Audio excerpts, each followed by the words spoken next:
अच्छा, आपके लिए एक और मज़ीद खुशखबरी ये है कि कोरिया जाने की जो फ़्लाइट है, उसके लिए हमारे जो कैंडिडेट जो हैं, स्टूडेंट जो हैं, ये सबका पाकिस्तानी, वो आज क्वारंटाइन हो गए हैं।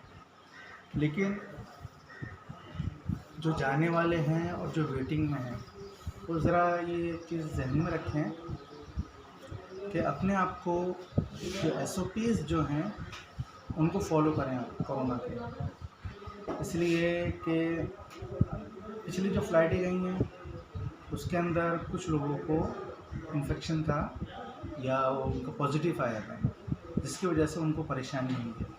आप लोग ने जो अभी क्वारंटाइन में हैं, जब निकलेंगे तो किसी भी एयरपोर्ट पे जाएँ या कहीं पे भी जाएँ, तो जो आपके साथ के अलावा जो लड़के हों, जो पैसेंजर हों, उनसे आप करीब नहीं जाएँ, उनसे आप टच ना हों।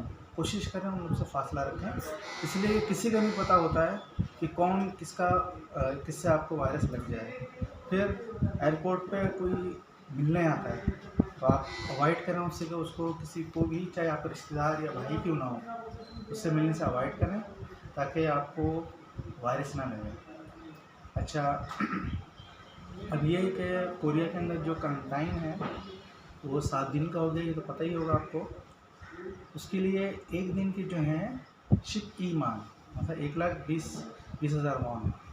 7 दिन आपको क्वारंटाइन करना है, वो बन जाएगा आपका फलशिप सामान 8,40,000 वॉन।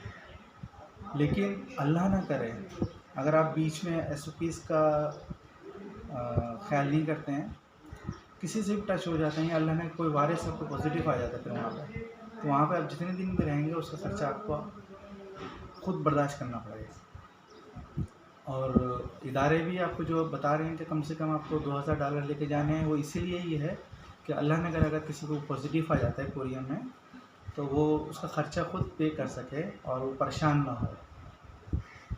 इसके साथ साथ जो दूसरे नए जाने वाले जो वेटिंग में हैं अभी, जो अभी क्वारंटाइन नहीं हुए हैं, वो बिलखुसूस जो वेटिंग में हैं, वो लोग इन चीज़ों से एहतियात करें और SOPs पे फुल अमल करें, ताकि जब इंशाल्लाह आपका नाम आए तो आपको कोई परेशानी ना हो।